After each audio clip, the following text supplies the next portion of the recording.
Hello, everyone. Welcome to Angel Healing House Radio. My name is Candy Hough. Through my business, Angel Healing House, which can be found at angelhealinghouse.com. I'm a writer and an author, an international radio host, a Reiki master teacher, and an angel practitioner. My inspirational books entitled Angels of Faith and One True Home Behind the Veil of Forgetfulness, and my autobiography, I Am an Angelic Walk-In, are based on my recollections of our life in spirit, and they help us to remember our divine, eternal natures. Through Angel Healing House, I help people to let go of sadness, anger, bitterness, resentment, and regret that has kept them locked in the prison of the past, and I help them to let go of worry, stress, and control, which has kept them focused on an imagined future. And once they are no longer living in the past or the future, they can start to live in the present moment, which is the only place that they can experience synchronicities, miracles, and magic. As an angel practitioner, I help people to see their lives from a higher perspective with the help of an extraordinary group of angels who call themselves the Posse of Angels. Just like my angelic family, the Posse of Angels, I'm very excited to take some of your calls for that free angel advice. You can call into the show on 1-800-930-2819. But before we get to some of those callers, welcome everyone to Angel Healing House Radio. I cannot believe it is almost the end of February. It just seems like we were saying Happy New Year a few moments ago. So just a reminder that we are astrologically still under the influence of last week's doozy of a full moon, which happened on February 19th. Now, that full moon was in 0 degrees of Virgo. Okay, so what does that mean? 0 degrees in any sign is a very powerful thing because it symbolizes a starting point of endless possibilities. Virgo is certainly the sign of being self-sufficient, and it also characterizes someone who has mastered the process of being an individual. You know, things like self-mastery and self-improvement activities such as our fitness, our nutrition, our health rituals. These are all part of that Virgo energy. Also, being of service and also helping others is another Virgo trait. So if you do find yourself now being all fired up to make exercise and dietary changes, maybe you're incorporating a daily walk into your schedule, or maybe you're adding some downward dogs or some cat-cow poses to help you lengthen and strengthen your muscles, then you can cheerfully blame Virgo energy. With this being the last show of February, we'll be saying a fond farewell to February's theme or topic of love and forgiveness. And the Posse of Angels, my wonderful angelic family, they want to entitle today's show Love of Self. You know, I'd like to start off everyone by saying a happy, happy anniversary to my beloved business, Angel Healing House, because it was 16, I can't believe it, 16 years ago that I began this amazing and miraculous journey that has unfolded for me. Now, over those 16 years, I went from hosting meditation nights, presenting workshops, teaching Reiki. I attuned so many master teachers in my 16-year period. I gave Reiki healings, intuitive counseling. This led to writing articles for magazines, writing and authoring my books, and creating my Angel Healing House radio program, and which is now in its eighth year. Can't believe that.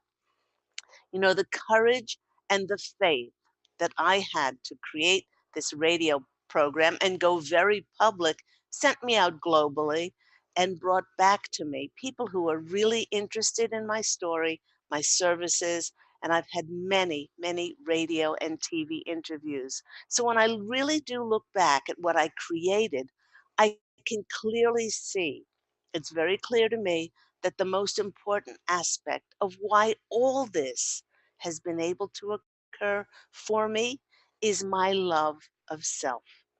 Because for the first time in 2003, at the tender age of 48, I made myself a priority. I focused on my wishes and my heartfelt desires, and by doing this, I opened myself to receive the fulfillment of my dreams. In doing so, I became an alchemist as I've turned my dreams into my reality. And the Posse of Angels, okay, they're hearing some of your thoughts. And some of you are saying, isn't that selfish? And they're immediately saying, you bet it is. Because if the definition of being selfish is making one's desires a priority, certainly not at the exclusion of giving to others, but making one's desires, making oneself number one on the list, then perhaps one could see it as being selfish. But I prefer to see it as honoring my dreams and wishes, and then because of the laws of cause and effect, the universe must also honor me and must make my desires a priority. It is very interesting that many times the very people in our lives who tell us that we're being selfish by fulfilling our desires, they often have a hidden agenda for their comments. For instance, if there's a long time stay at home mom who really wishes to return to the workplace to a fulfilling, creative job that she's very passionate about, her family might rail against this, as it might mean that they have to make their own meals. They have to do their laundry, and it's they who have to take out the trash. Many times when others tell us that we're being selfish, it's because by allowing ourselves to fulfill a desire, this then shines a light on an area where a family or friend may not be allowing themselves to fulfill a wish of theirs. In some instances, they could be saying subconsciously, who are you? Who are you to have the courage, the faith in yourself to step forward and to follow your dream when I do not? And instead of family and friends being rightfully proud and happy that we are participating and practicing love of self, others may be just downright envious. They may be jealous and critical of what we're doing. They may come with a whole litany of reasons why following our dreams is not such a good idea. And there may be a lot of naysayers who tell us why our idea for a business or starting some kind of service, why it's doomed to fail. You know, the Posse of Angels is saying that people's reactions have truly nothing to do with us, and they have all to do with their restrictions, their limited viewpoint, their paradigms and beliefs that they are choosing to perpetuate. By practicing love of self, we demonstrate to God and the angels that we are fostering our dreams and our desires. Now, our dreams and our desires are those things that have been seeded in our soul and co created through the divine and through ourselves. And then by taking inspired action, everyone has a talent and a gift or an ability, and by taking inspired action, passionate action to to make them a reality. And by doing so, we show compassion and kindness to ourselves. We open ourselves up to the opportunities and connections to do so much more of what we love. Our intuition and our higher self always knows what is best for us. Sorry, I'm going to sneeze. Excuse me. Our higher self always knows what's best for us, and we connect with it through our hearts by listening to this inner voice. It will often send us signs as to how to advance to our desires and nurture our dreams. And even though the angels do send us signs and messages to fulfill our desires, the majority of people push life towards their expected agenda to fulfill their timetable and their schedule rather than allowing for God and the angels to work with infinite and miraculous possibilities to create the best outcome for the greatest good of all concerned. Once we allow ourselves to go in the direction that our heart is urging us to go, then we are practicing love of self.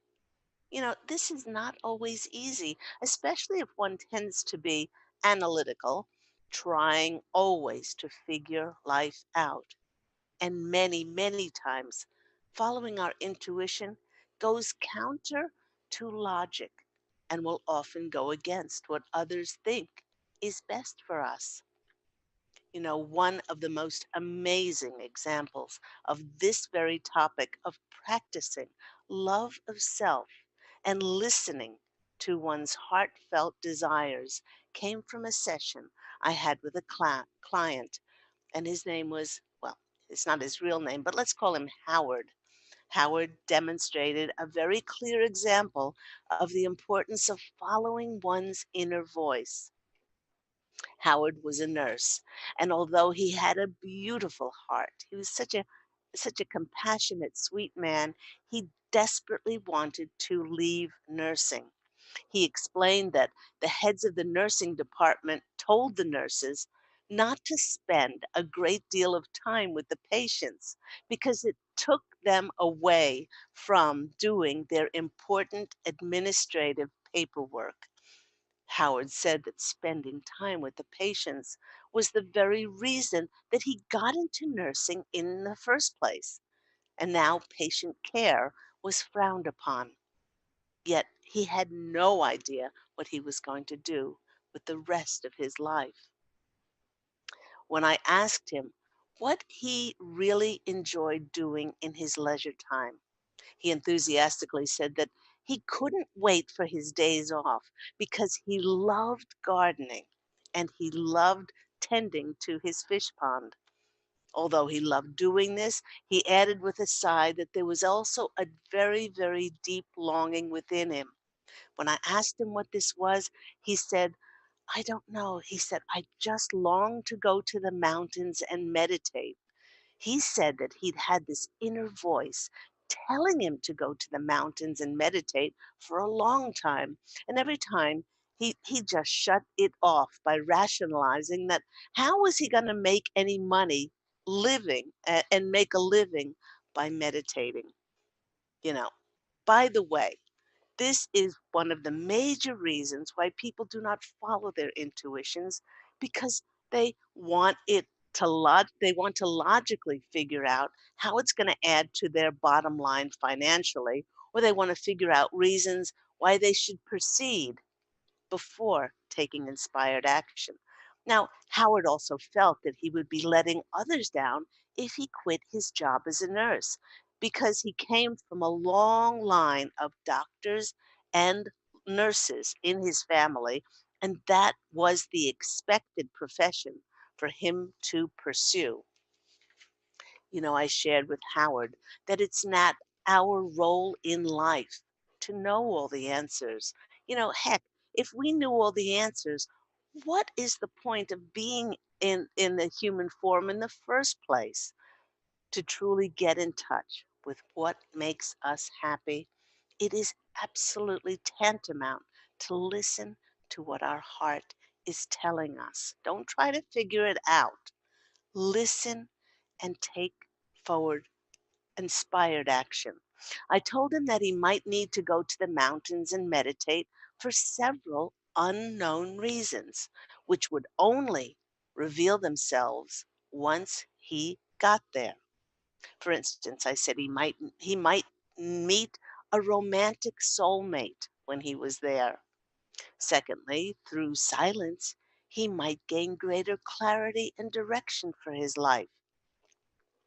Then I added he might connect with another person that would present him with important information that he needed. But everyone, we truly do not need to know any of this. All we need to do is to have faith in our intuitive abilities, for that is why they are there. That is why we are blessed with that gift of intuition, and that's why it was provided for us.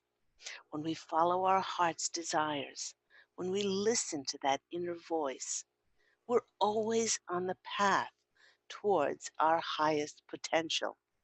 By following the very clear, intuitive voice inside, we let go of control and worry, and we allow for the magic of life to unfold for us. You know, after our session, Howard took a 2-week holiday. He booked a meditation retreat in the mountains. He told me he felt so much more alive and refreshed just being in the clear, fresh mountain air. Now, the workshops he attended were not only enlightening for him and provided him with the silence to get more in touch with his intuition, but it was on the third day that he met Stan. Stan, like Howard, had become fed up with his job in sales, and he was seeking clarity as what path to take next. As fate would have it, both Howard and Stan had an absolute love for gardening, and by the end of their 2-week mountain retreat, both men had met several times and had excitedly written detailed notes on their new landscaping and water fountain business that they would create together. In Howard's case, he didn't have to see the whole staircase before taking the first step. All he needed to do was listen and follow his inner voice that said, go to the mountains and meditate. I've mentioned many times on my radio program that we as humans are children of God, and as such, we come into this physical incarnation as pure intention, and we can have whatever we desire. But the Posse of Angels is reminding us that it was carefully conveyed to us in our contract of life that we wrote before we incarnated, that the how and the when of our intentions manifesting, that is not within our control, for that is the providence of God and the angels. And the more you push and the more you force things to happen, you will get some result. But it's not going to end up as miraculous and as magical and synchronistic as if you allowed for those signs to be sent on how to move forward by surrendering to this unbelievable co-creative dance. We do practice love of self. We can create the most and miraculous, limitless outcomes for not only our greatest good, but for the greatest good of all concerned. By practicing love of self for these past 16 years since my angelic walk-in experience, which I write about in my novel, I Am an Angelic Walk-in, the autobiography of me, Angel Ariel. Since walking in, I've seen a direct correlation between my supporting, recognizing, and being proud of who I am and my accomplishments, and how others have also supported and recognized me and my accomplishments. And love of self is one of those things that really can be understood in theory from a purely analytical perspective, yet this does not mean it will be taken to heart and practiced. Over my years as a healing practice, as a healing practitioner, I've had many Reiki masters, counselors, coaches, spiritual teachers come to me for healing sessions. They were carrying both emotional and physical illnesses.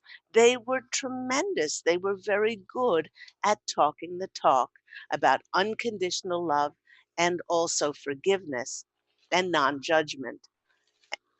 They were great at explaining to others how to conduct their lives, but they were not very good in the practical of walking the walk and putting their words into practice in their own lives.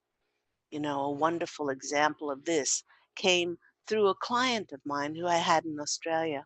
Let's call her Lena. Lena was a well respected counselor and a relationship expert.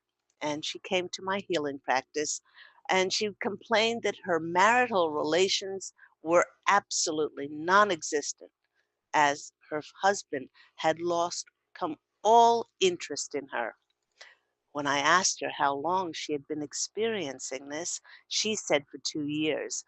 And she added that he just didn't communicate with her and that there was no closeness, there was absolutely no intimacy in their marriage. It was at that point that I was prompted to ask some questions. You know, when I asked her how she acknowledged her husband's arrival home from work, she said, oh, she said she was often upstairs in her office. She didn't bother coming down and engaging in conversation with him. When I asked her, what things did she talk about while having dinner? She replied that she read a magazine, she talked on the phone with her sister, or she just watched television. When I asked her what happened after dinner, she replied that every night was the same thing.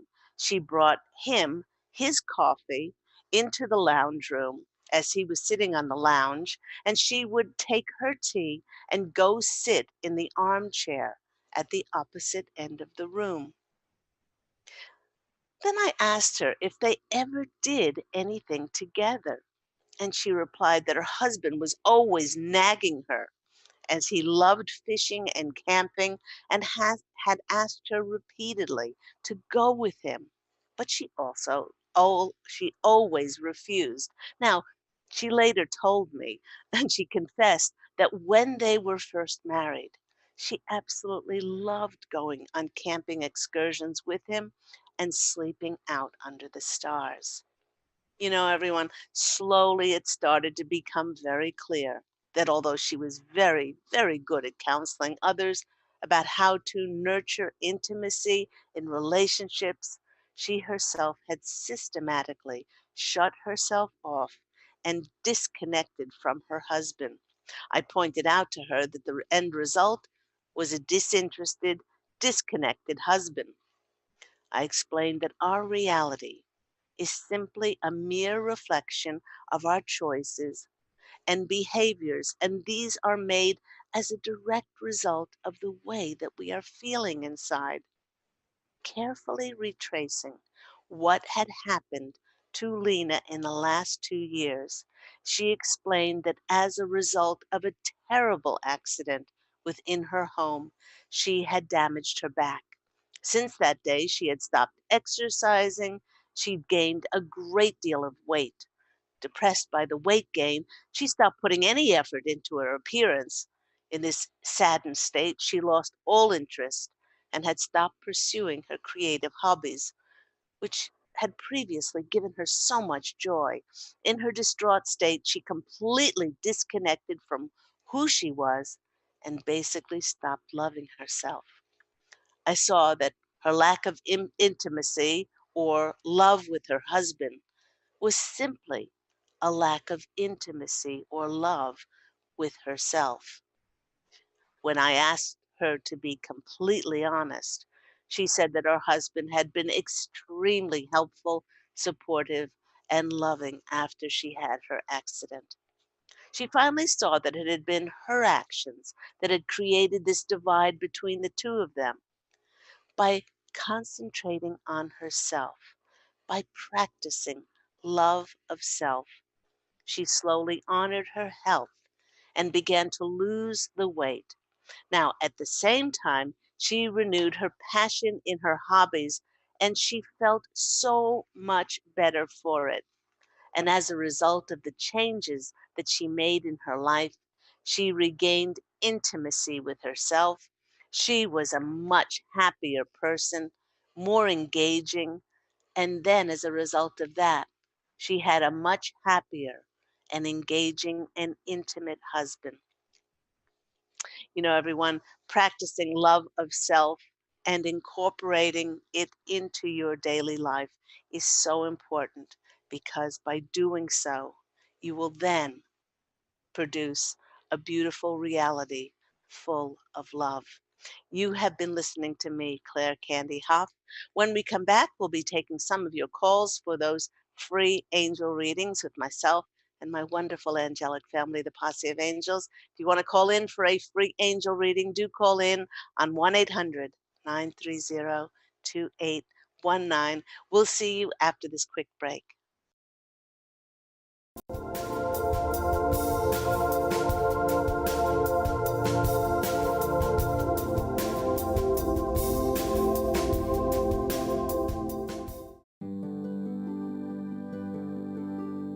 Have you discovered the remarkable books at angelhealinghouse.com? Author Claire Candy Hough has channeled rare books of inspiration and insight.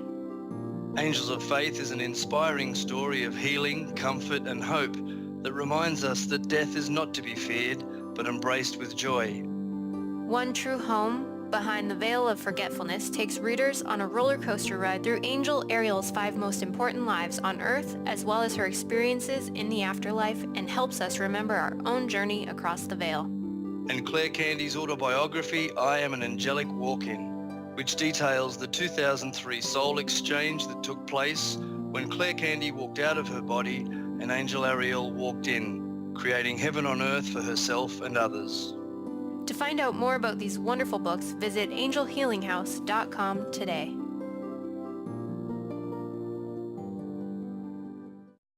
To see your life from an angel's perspective, book a personal consultation with Claire Candy Hough, Angelic Walk-In Angel Ariel at Angel Healing House. Candy provides intuitive counseling, Reiki, and angel readings in person in Los Angeles or nationally and internationally via phone or Skype. She will channel the practical tools you need to transform your life. Call now 831-277-3716 or visit angelhealinghouse.com.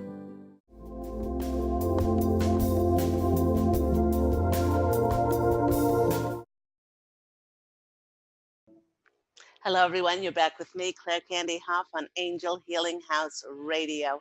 We are speaking about love of self today and how important it is to practice love of self and to follow our intuitions because once we follow them and take inspired action, then this is creating a reality of love in our world. So let's go to the phone lines. We're going to take some calls for those free angel readings. If you want to call into the show, remember to call in on 1-800-930-2819. Let's go to our first caller. We have Stephanie from New York. Stephanie, how are you? Hi, I'm okay. Can you hear me? Yes, I can hear Hello? you now. I can hear you now. Okay. I've been pretty stressed out, and I was just wondering if there's any just sort of open message maybe that I have, or anything specifically related to my health or what I'm doing. Okay. I'm tuning in. We get pretty stressed out when we allow other things that are not happening for us in just the present moment to take us off that line of being conscious of our presence, of our I am presence. So things like worrying about the future, about stressing, about that increases the tension inside of us. So can you think of anything that you're worried about? Can you think of anything that that consumes your thoughts, that takes you away from the present moment? I mean, this could be work, this could be family, it could be our romantic relationships. So, can you think of anything that's taking you away from that peace, joy in the present moment?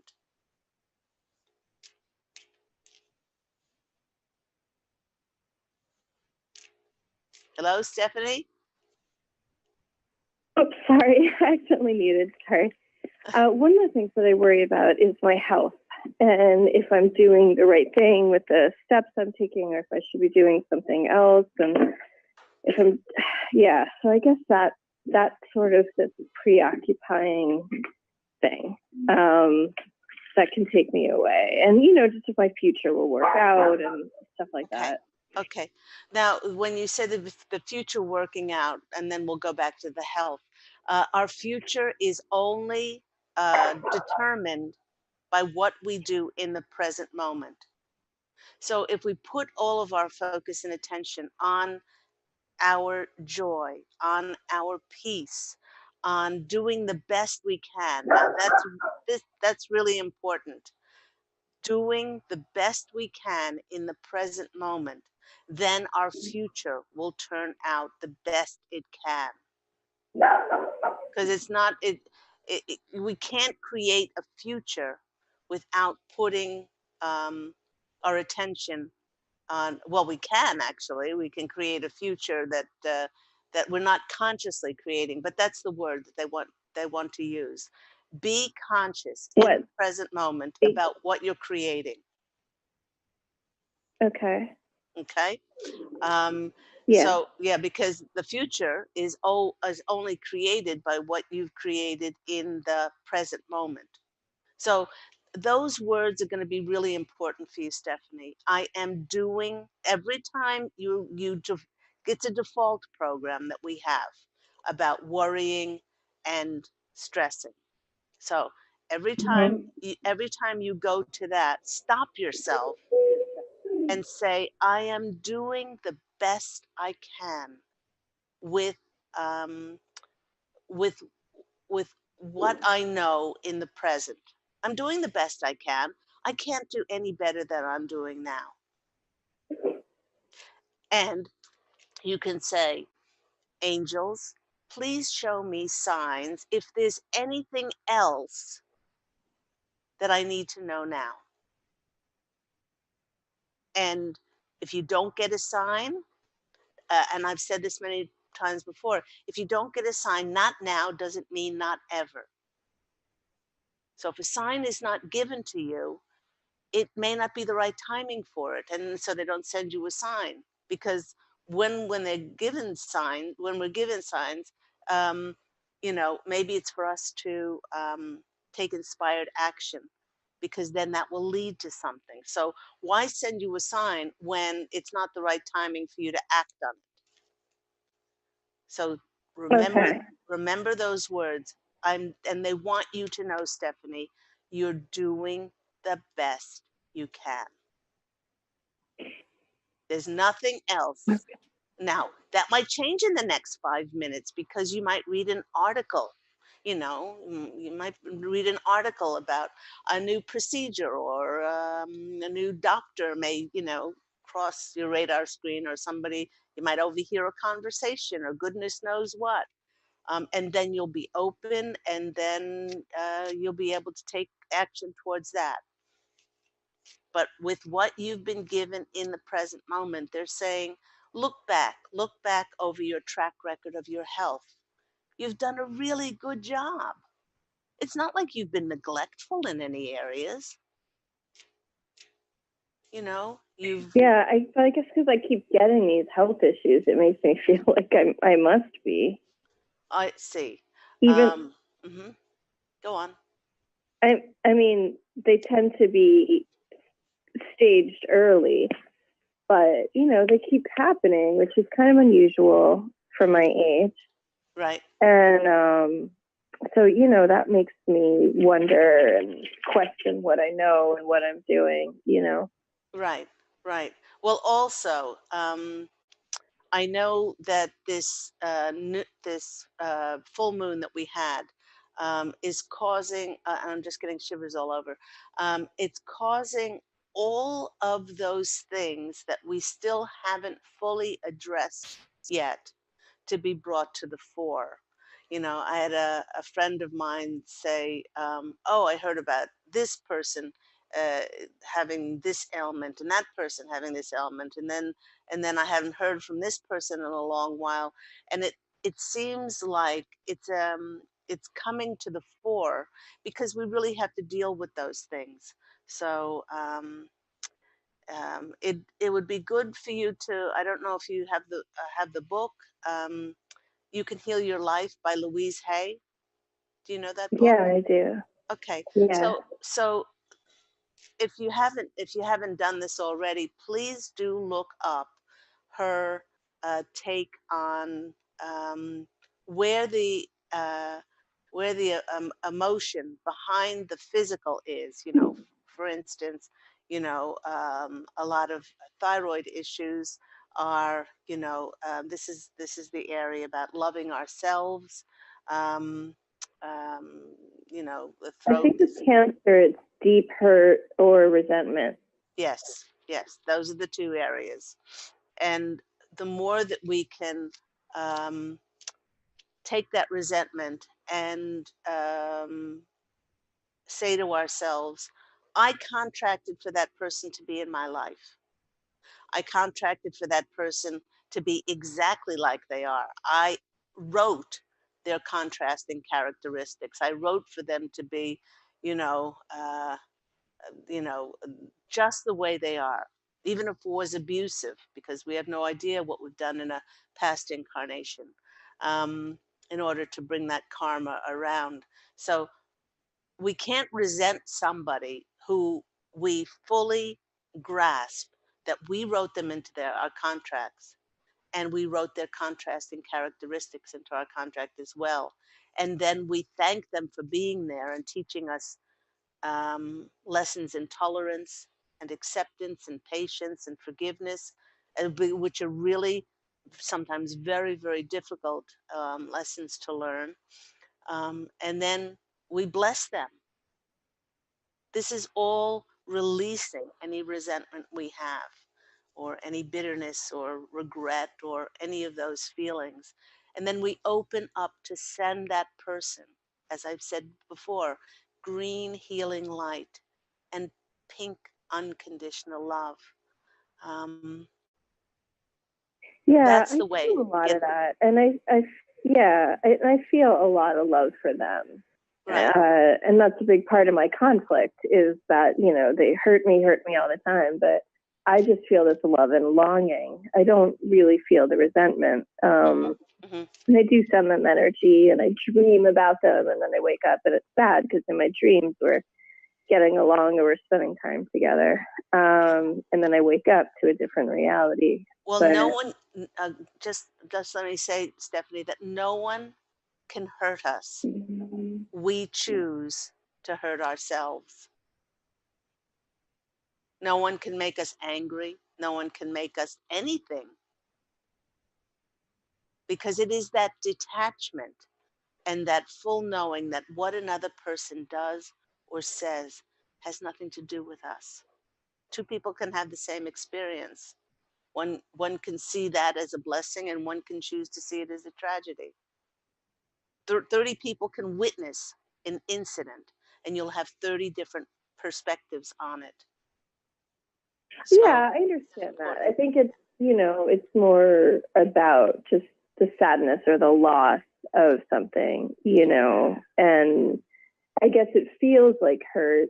I mean, when people die, people feel that sadness or their longing often for the rest of their lives of that person, not being there fully in their life anymore. So I guess Right. I have a combination of that, but also it's like unlike death, this is someone or people choosing to do, to be like a death, even though they're alive. It's I, like, you I know what I know. mean? Yep. And I just have to say here that I've experienced a relative that chooses to be estranged from me, um, and and the way that I have dealt with it is I just love them.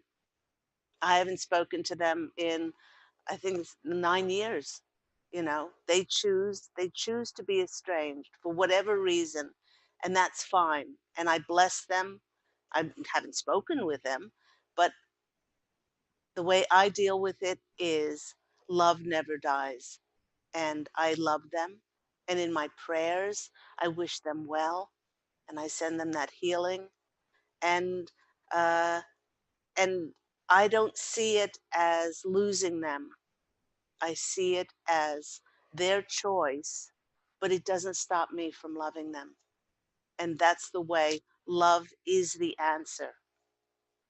And also when somebody crosses over, yes, we do miss them. I miss my dad so much. He passed away 3 years ago in April. And the way I deal with it is I put more emphasis on him being with me than than him not being here. And this way I get more signs from him and I stay connected. So it might help if you stay connected with that person through their higher self, because the higher self is always open. The higher self doesn't have any ego or any attachment. So that would help enormously as well. So Mm-hmm. yeah, it's the hurt that we keep perpetuating rather than the love between us. That's the most damaging to us physically, because every time we hurt, it damages our immune system, it lowers our immune system, it damages the functioning of our organs, and it just stops the beautiful ki, chi flow of life through ourselves. So that's why it helps to go and hug a tree and look for the fairies and go smell the flowers, or do anything that you can to restore um, that energy inside of you, rather than perpetuating the hurt. Let's go to the cards and see what comes out.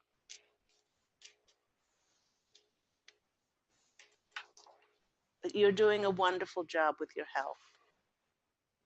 Is that what they're saying? Because I'm so terrified. I'm not. You, every time, they're just saying that every time they have sent you a sign, you have gone, I'm going to look into that. Whether somebody suggested something or somebody said something about a doctor, or whatever it was. You've been a good receptive being here, spirit in human form, um, and you've taken note of that. So don't. There's enough things around you that could cause you to be triggered and reactive. One of those things is don't be a good friend to yourself. Okay. Okay. Oh, the first Okay. the first card, and I really did shuffle these cards.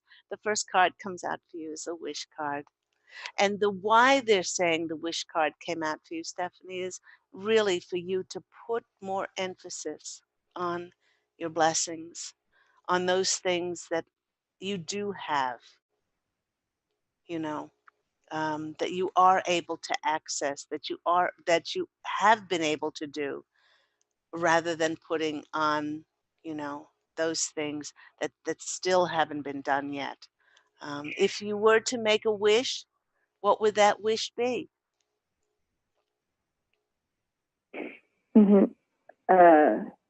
Well, there's a bunch. There's a few. well, well, it's the wish card. I mean, so you can wish whatever you want. We do have a new Yeah. moon. We do have a new moon coming up soon. Maybe it's time to write down those wishes in a lovely journal. And on the full moon, we release and we surrender, And on the new moon, we write down those things that we want and that we intend to bring forth into reality. And the way we bring forth more blessings is by putting our emphasis on those things that we already have. So there's that beautiful, beautiful card. There's the B at the bottom, and the B is about putting our emphasis on the sweetness of our life. And Hmm. she's making her wishes. So let's see what the next card is. The next card is the Ten of Wands. The Ten of Wands is all about feeling burdened, feeling burdened. Now, certainly, by putting our emphasis on hurt, on resentment, on all of those things, on our regret, or those can really weigh us down. And they're saying, put more of your emphasis on your wishes, on your blessings, on those things that you have been given, and then release those burdens. So the next card that's coming out for you is the Justice card, and they're saying here that the Justice card in this case is about truth, is about you know being really truthful with yourself. If you look back over your health journey, can you honestly say that uh, that you have not been really good to your health and followed those signs and those messages? I think you have. Yeah, I guess. I mean, I'm trying to listen to myself, but I guess I have this nagging fear that I should be getting tested more, or maybe, I don't know, or I'm taking a risk in a way, but I'm also putting, I think, more emphasis on making sure I get nutrition and all these things that maybe other people don't, and will maybe just have a surgery or a procedure, but it's still really scary and it makes me feel vulnerable. It does. And At we the can same we only can do what we can do, which means follow the advisement of your doctor. Yet if you want to include along with that complementary therapies and alternative things, building up the immune system with green drinks, um, you know, um, I've limiting been doing that. Yeah. limiting the amount of wheat, meat, dairy, sugar, um, which, as you know, the cancer cells, eat and grow on. Um, oxygenate your body. People think, just by switching to organics and green drinks and things like that, then they don't have to worry about their emotional side. But you can have all the wheatgrass in the world, but unless you change those thoughts, you change your words, you change your feelings inside to those of light and high vibrational frequency, then that works into conjunction with the physical. So we really have to look at ourselves as a whole, the physical, the mental, the emotional, and the spiritual as well. So yeah. I agree with that. Yeah. And I've been doing a lot of meditations and I've been looking at that stuff. And I was actually just had that thought also the other day about, how a lot of people that I see out there in the health, they're just so focused on just the physical stuff, Mm. but that's not as holistic as it sounds. I've been making sure to do that too, but it's still, I guess, without like a confirmation of either everything is better or will be better if I keep doing it, it makes it kind of scary. It's like that, it feels, that unknown or something. And And you know what, Stephanie? Life, if you look at life like that, because most of life is unknown, we don't remember. We don't remember when we contracted to exit this human incarnation. We don't remember, a lot of us, about when our parents are going to die. We don't remember, you know, a lot of things. And so we enter this physical incarnation with so much of what we don't know is going to happen. And if you look at a physical incarnation, then it is pretty scary. But the way to get beyond the fear is to say, I'm a child of God.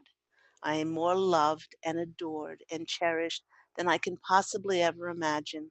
I have been given free will and I have been given the gift of my intuition.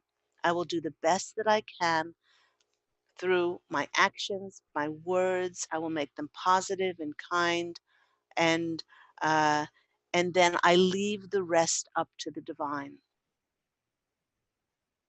Mhm. And that's Yeah. that's all that we can that's all that we can ever access. Nobody has all the answers. Nobody does. And it's really important to live from that in the present moment.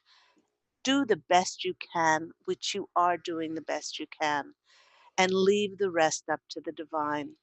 I've got to go. I hope that has been helpful for you, Stephanie. Yeah. Thank you very much. I You're appreciate it. you're very welcome. Thank you for the call, and I'm sending you extra healing energies. Thank you. I Okay. appreciate it. Have a beautiful day. Take care. Thank you. You too. Bye-bye. Bye. Thank you so much, Stephanie, for calling in. With the few minutes we have left, we're going to I just wanted to remind everyone of the things that you can do for love of self. One of the most important things to do is to follow your intuition. Your intuition was given to you. It was given to you as a GPS signal. You know, my intuition is feeling good. I'll go in this direction. Oh my gosh, that's a great idea. Let me write that down and just um, see how I can develop that. I heard of somebody who was doing that or connect with them. These are all markers for us to love ourselves enough to follow what is in our heart because the intuition is not here. It is in what our heart is telling us to do. Great thing that everyone can do to practice love of self. There are 5 important tenets that Angel Healing House has always been founded on. And those 5 tenets are the way that we love ourselves as spirit in human form is by taking responsibility and accountability for our lives. As I said to Stephanie, every person, place, thing, and situation that we have experienced in our life, we have contracted for that person or contracted for that situation to happen, and we've done it to learn our lessons. And if we take responsibility for that person that has perhaps we're feeling that they hurt us or they done us wrong, then we can let go of any blame or being a victim. We can certainly forgive. One of the greatest acts of love of self is by forgiving others, by saying, please forgive me, by not judging others and allowing them to walk their journey. This doesn't mean that you have to let people abuse you, but allow them to walk their journey as they see fit, because you wouldn't want anybody to tell you how to walk your journey. So allow others to walk their journey. Be grateful for your blessings, then the things that you already have in your life, and that's gratitude and appreciation. And the last one is unconditional love, because it is through kindness and compassion and love that we will change the world. Do remember that Angel Healing House radio airs every week on Tuesdays at 9 a.m. Pacific Standard Time here on Transformation Talk Radio.